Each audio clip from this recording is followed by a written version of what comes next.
راح الأمة الثكلى تنادي فهبوا يا بني قومي أسودا أعيدوا للدنا أمجاد عصر.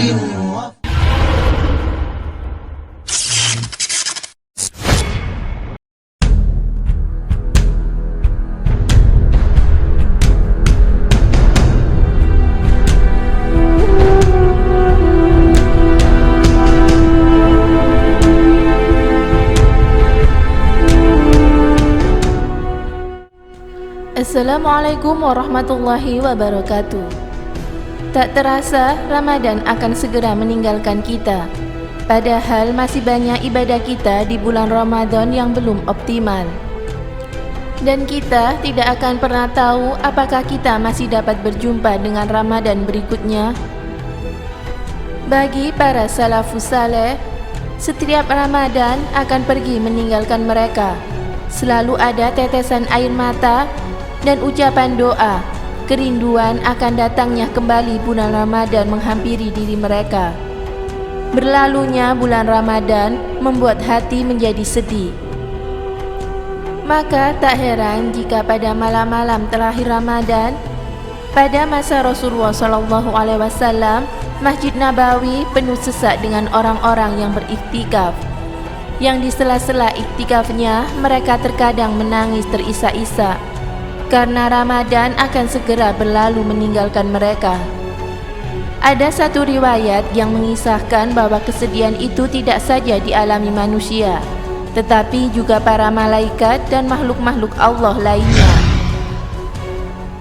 Dari sahabat Zabir radhiyallahu an, baginda Rasulullah SAW bersabda, "Di malam terakhir Ramadan, menangislah seluruh penghuni langit dan bumi serta para malaikat, karena akan berlalunya Ramadan dan juga keistimewaannya. Ini merupakan musibah bagi umatku." Kemudian ada seorang sahabat bertanya, "Apakah musibah itu ya Rasulullah?"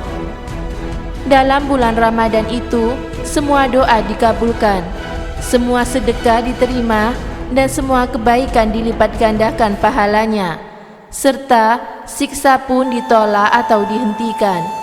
Maka, apakah ada musibah yang lebih besar dari perginya bulan Ramadan? Kalau semua penghuni langit dan bumi menangis sebab kepergian kita, tentunya kita lebih berhak menangis dan lebih sayang dengan terputusnya segala keutamaan dan kemuliaan itu. Allahu a'lam, atau Hayatul Qulubi. Betapa tidak, bulan yang penuh dengan keberkahan dan keridhaan Allah itu akan segera pergi meninggalkan kita. Bulan ketika orang-orang berpuasa dan menghidupkan malam-malam dengan ibadah. Bulan yang Allah membukakan pintu-pintu surga dan menutup pintu-pintu neraka, serta membelenggu setan.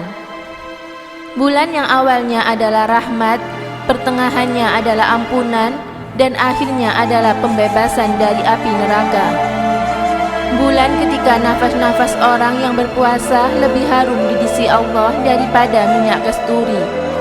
Bulan ketika Allah setiap malamnya membebaskan ratusan orang yang harus masuk neraka. Bulan ketika Allah menjadikannya sebagai penghubung antara orang-orang berdosa yang mau bertaubat kepada Allah Ta'ala. Mereka menangis karena merasa belum banyak mengambil manfaat dari Ramadan. Mereka sedih karena khawatir amal-amal mereka tidak diterima dan dosa-dosa mereka belum dihapuskan. Mereka berduka karena boleh jadi mereka tidak akan bertemu lagi dengan bulan Ramadan yang akan datang. Suatu hari pada sebuah sholat Idul Fitri, Umar bin Abdul Aziz berkata dalam khutbahnya, "Wahai sekalian manusia, sesungguhnya kalian telah berpuasa karena Allah selama 30 hari, berdiri melakukan sholat selama 30 hari pula. Dan pada hari ini kalian keluar seraya memohon kepada Allah agar menerima amalan tersebut." Salah seorang di antara jamaah terlihat bersedih. Seseorang kemudian bertanya kepadanya, Sesungguhnya hari ini adalah hari bersukaria dan bersenang-senang. Kenapa engkau malah bermuram durja? Ada apa gerangan? Ucapmu benar, wahai sahabatku, kata orang tersebut. Akan tetapi, aku hanyalah hamba yang diperintahkan oleh Robku untuk mempersembahkan suatu amalan kepadanya. Sungguh aku tidak tahu apakah amalanku diterima atau tidak.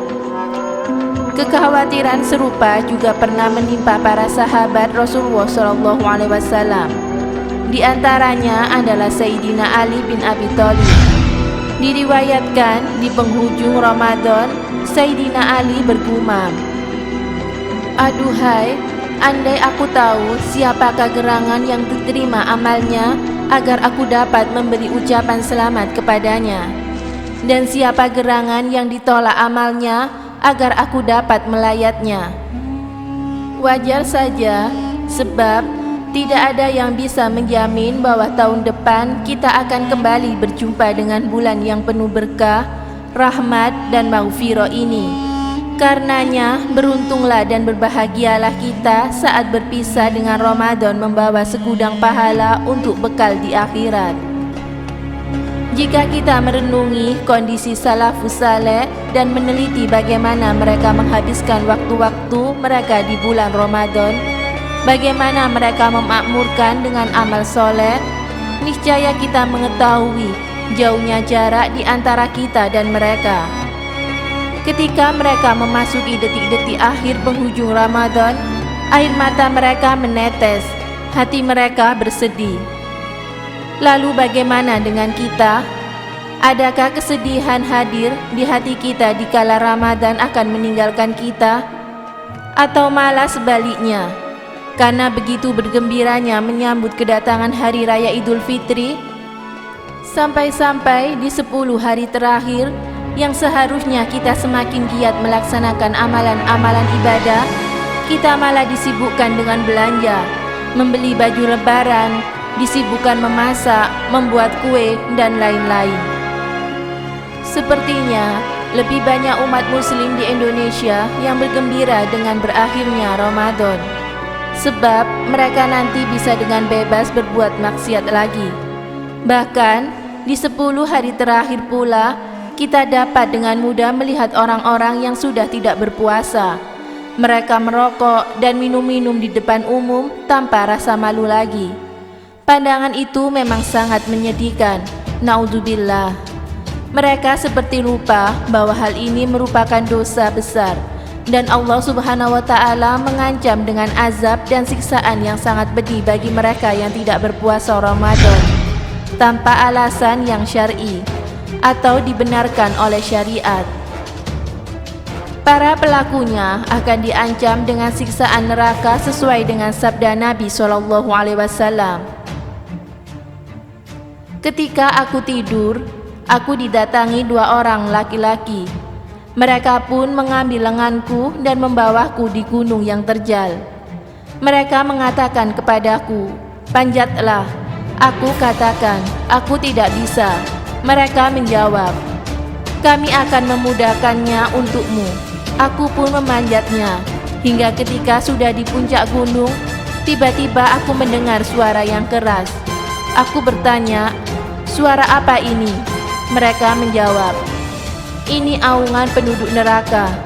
Aku pun pergi hingga aku melihat sebuah kaum yang digantung tumit-tumitnya dan dirobek-robek pipi mereka. Mengalir darah dari pipi mereka. Aku pun bertanya, "Siapa mereka?" Mereka mengatakan, "Mereka ini adalah orang-orang yang berbuka sebelum waktunya selesai puasa." Hadis riwayat Ibnu Hibban. Kalau kita amati, suasana Ramadan pun telah berubah drastis. Masjid dan musola yang tadinya ramai berlahan sepi. Jamaah sholat tarawih pun semakin menyusut. Ironisnya, umat muslim lebih banyak meramaikan mal-mal dan pusat pembelanjaan ketimbang meramaikan masjid serta musola untuk iktikaf. Padahal di sisi lain, masih banyak orang di sekitar kita yang berjuang untuk mendapatkan sesuap nasi untuk berbuka hari ini, bukan untuk besok. Apalagi untuk berpesta pora di hari Lebaran. Sahabatku, janganlah diperturutkan hawa nafsu untuk mempersiapkan Hari Raya Idul Fitri yang tidak pada tempatnya. Layakkan kita bergembira ria dan merasa menjadi orang pemenang. Sementara amal ibadah kita hanya sekedarnya saja. Sementara kita tidak tahu apakah ini adalah bulan Ramadan terakhir bagi kita. Kita tidak tahu apakah kita tergolong orang-orang yang benar terlatih hingga mampu menghadapi rayuan syaitan yang selalu berusaha mengajak untuk mengikuti jalannya. Kita juga tidak tahu apakah setelah Ramadan kita termasuk orang-orang yang tidak lagi mempertuhankan hawa nafsu dunia yang kelak hanya akan membawa kita ke jurang neraka. Oleh karena itu, manfaatkanlah waktu yang tersisa dengan sebaik-baik mungkin, hingga tak ada penyesalan yang timbul di hati kita setelah kepergian bulan Ramadan nan mulia. Semoga saja rangkaian ibadah yang telah kita lakukan selama Ramadan berlangsung akan mampu merubah kita menjadi pribadi yang lebih baik dari sebelumnya. Amin. Dan baginda Rasulullah SAW pun menangis. Para sahabat pun menangis. Orang-orang soleh sampai saat ini pun menangis. Mereka seakan-akan tak kuasa harus berpisah dengan bulan yang penuh berkah ini. Ya Allah, pertemukanlah kami lagi dengan bulan Ramadan selanjutnya. Begitulah doa-doa mereka. Semoga bermanfaat. Wallahu a'lam bishawab.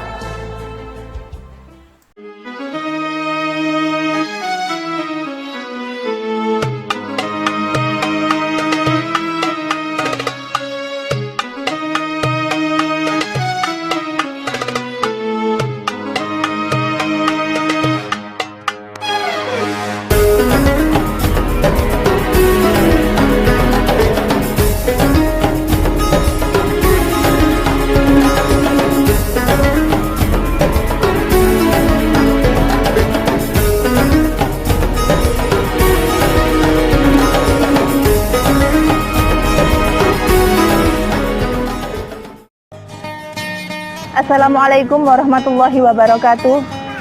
Kedermawanan Rasulullah SAW begitu melebur, dan puncak kedermawanan Rasulullah terjadi ketika bulan Ramadan. Rasulullah SAW sama sekali tidak takut miskin, dan Rasulullah SAW juga tidak segan-segan memberikan semua harta yang dia miliki kepada para sahabatnya. Bahkan ketika Rasulullah SAW dalam keadaan membutuhkan pun, Rasulullah lebih mementingkan kepada para sahabatnya dibandingkan dirinya sendiri. Kedermawanan Rasulullah itu terjadi ketika perang Hunain. Rasulullah berhasil merampas harta rampasan yang sangat banyak sekali, namun tidak digunakan Rasulullah sendiri, malah dibagi-bagikan kepada Rasulullah, kepada para sahabat yang membutuhkan. Bahkan orang yang membencinya juga, yakni Sofyan bin Umayyah, diberikan Rasulullah SAW 400 ekor kambing. Diberikan kambing itu supaya Sofyan mau memeluk agama Islam. Rasulullah SAW ketika wafat juga berwasiat kepada Ali bin Abi Thalib selaku suami dari Fatimah Az-Zahra untuk menyedekahkan semua harta yang ia miliki kepada umatnya dan para sahabatnya. Kedermawanan Rasulullah itu pun juga ditiru oleh para sahabatnya seperti Utsman, Umar, dan Abu Bakar As-Siddiq. Sekian yang dapat saya sampaikan, semoga bermanfaat. Wassalamualaikum warahmatullahi wabarakatuh.